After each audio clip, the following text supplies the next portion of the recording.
نظمت الجمعية الجزائرية للقيم فرع سيدي علي وبتنسيق مع مجموعة أحباب الخير وكذا صفحة أنا أحب سيدي علي يوما دراسيا شارك فيه العديد من الجمعيات المحلية والمجتمع المدني. أهم ما قامت به الجمعية سنة 2016 وآفاق وسبل التنمية المحلية زيادة على المشاريع الخيرية التي ستكون ضمن أولوية الجمعيات، هي أهم ما كلل به هذا اليوم الدراسي. الجيل الناشئ في نشاطاتنا، يعني النشاط الاجتماعي الثقافي، المشاركة أو كذلك إحياء المناسبات الدينية والوطنية، يعني بالتوازي، لا نهمل هذا على حساب هذا. مشروعنا يعني اللي نقولوا لازم كاع نديروا اليد في اليد، إشراك الناشئة في كل نشاطاتنا، لا نغيب الطفل. الطفل هو إمام الغد، هو معلم الغد. اللي قام بها فوج أول نوفمبر 90 سيدي علي، وأول مشاركة في ندوة ولائية لعرفاء الطلائع وهذا للفتية، يعني مشاركة في الاحتفال 80 لتأسيس كشف الإسلام الجزائرية بالجزائر العاصمة. درنا ندوة تحسيسية حول التدخين والمخدرات داخل الوسط المدرسي بمتوسط القدور بالعربي. المشاركة في أيام تحسيسية مع الأمن الوطني حول الوقاية من حوادث المرور.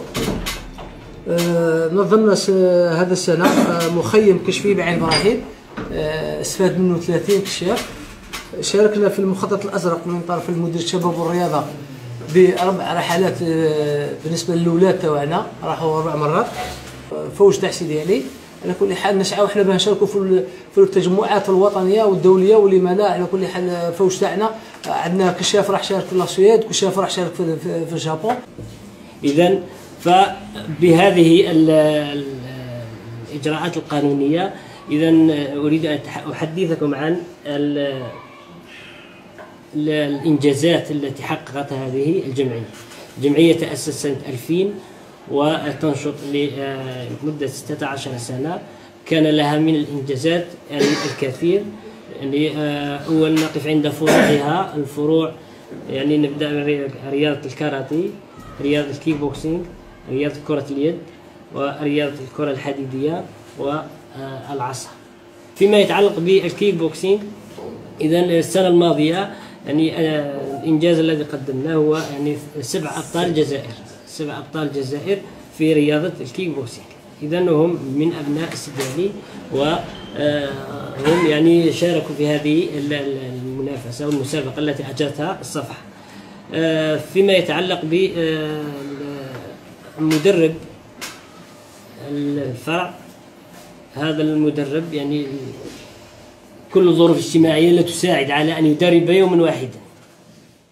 توفيق جمعية الرجاء الرياضية، أيضا جمعية أخرى من الجمعيات الناشطة، يعني ربما هذه الجمعيات من أنشط أيضا الجمعيات ربما في الغرب الجزائري، جمعية الفردوس للأيتام، عندها العديد من النشاطات، عندها يعني أعضاء أيضا ما شاء الله، عندها برنامج سنوي مميز. أقدم لكم ولو في فترة وجيزة وفي نبذة عن جمعية الفردوس للأيتام اللي تنشط في مدينة سيدي، في دائرة سيدي.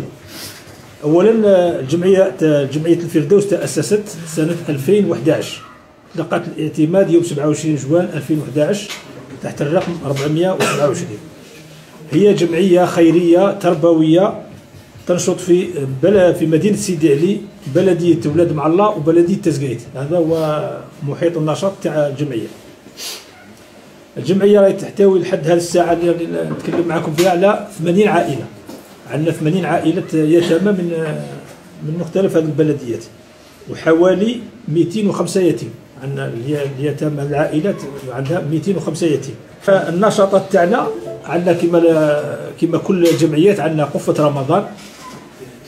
حنا زدنا درنا قفة العيد بمناسبة عيد الفطر، عطيناهم 20. هذه كانت غير السنة فقط 2016 درنا لهم قفة العيد في من اللوازم تاع حلويات العيد، ودرنا كسوة العيد اللي كسينا هذه السنة 137 يتيم. وعندنا كذلك بعض العائلات اللي يكون عندهم الوصول تاع الماء والكهرباء والكراء، نخلصوا لهم. عندنا عائلتين نخلصوا لهم الكراء على مدار السنة.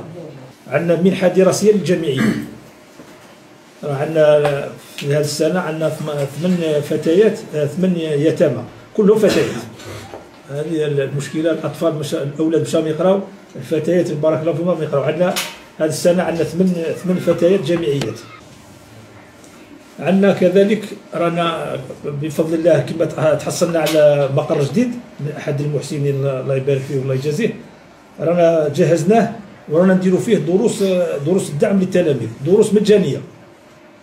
لحد الساعه هذه عندنا الرياضيات يوم السبت، وراه وعدنا استاذ تاع اللغه الانجليزيه باش يدير لنا دروس تاع اللغه الانجليزيه. وبهذه المناسبه نطلب من كل الاساتذه اللي راهم حابين يطوعوا حابين يديروا الخير ويديروا دروس الدعم مجانيه، رانا مجهزين القاعه في شارع فرسي الحاج، يتصل بنا وحنا نعطوه برنامج ويدير لنا الدروس.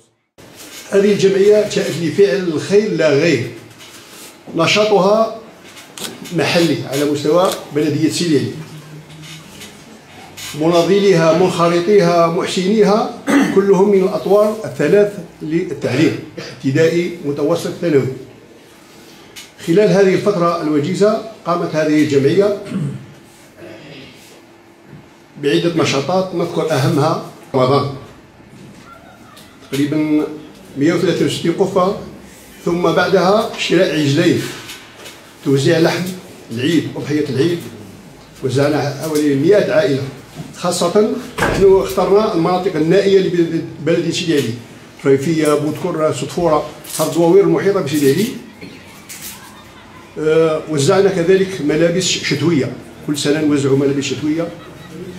ساهمنا فيه ونحن الآن بناء مسكن لعجوز كما ترونها على الصورة وقد رأيتم على الفيسبوك. هذه العجوز دوار أولاد بوتكرة، وجدناها ساكنة في غار هذا العجوز، وبنينا لها مسكن لائق لها. كذلك هذه الجمعية قامت كل دخول مدرسي توزع محافظ في هذا القواسع. وزعنا خلال السنة الماضية 130 محفظة.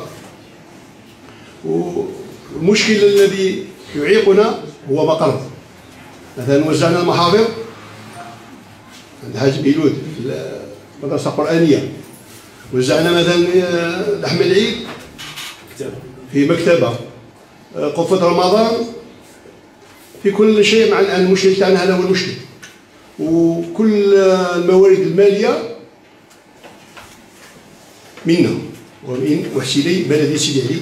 وكذا جمعية الفردوس، جمعية الرجاء الرياضية، وجمعية الإرشاد والإصلاح والكشافة الإسلامية.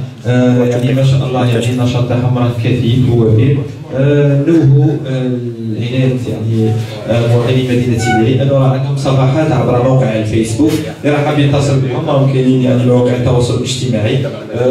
كتبوا اسم الجمعية فقط راح يخرج لكم. يمكن التواصل مع هذه الجمعيات ربما لاقتراح أفكار أو الاستفسار عن عائلة معينة، لأن الدال على الخير كفاعله. أنا أعطي الكلمة عن ممثل لمجموعة وتطوعية أحباب الخير.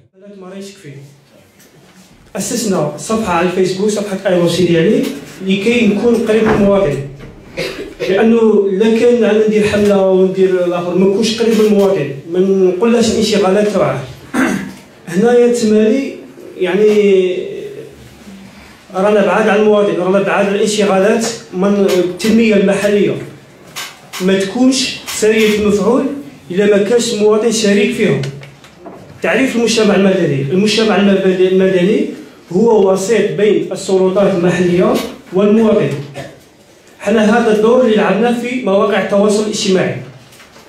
ونعلم الجميع باللي في سنة 2016 جبنا الاعتماد جمعية المدينة الجزائرية للقيم، لأن شفنا هذه الجمعية وهي جمعية وطنية على كل حال، شفنا بلي هذه الجمعية راح تتناسب مع الطموحات والمشاريع تاعنا. ومن هذا المنبر ندعو كامل الجمعيات، يعني كاين نقطة حساسة أنا نتكلم صراحة، ما دام رؤساء الجمعيات راهم حاضرين، احنا رانا ندعو الشباب باش ينضم تحت لواء هذه الجمعية، تحت لواء هذه المجموعات التطوعية. وتطوعية أحباب الخير وصفحة أيوة سيدي علي بسنة 2016 كان لها العديد من النشاطات الخيرية أو الثقافية. كان لها نشاط ترميم أحد البيوت لأحد العائلات الفقيرة بأحد أحياء سيدي علي، كان لها تنسيقا وجمعية الفردوس وجمعية الإرشاد والإصلاح مطعم هنا بمدينة سيدي علي، مطعم الرحمة، حيث كان عدد الوجبات اليومية لا يقل عن 100 وجبة، والحمد لله ذلك كله بفضل الله سبحانه وتعالى.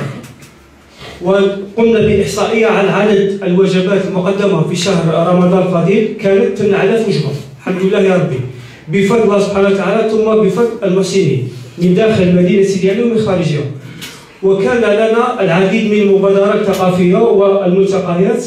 كان لنا ملتقى للرايح وهو موقع أشولي تم اكتشافه مؤخرا. حضر هذا الملتقى دكاترة جامعيين على غرار بروفيسور الدراجي من جامعة الجزائر 2. في المقابل تم تكريم الجمعيات المشاركة في هذا اليوم الدراسي، وقد تم تكريم أيضا عديد المواهب والشباب الصاعد في عديد الميادين من أبناء المدينة.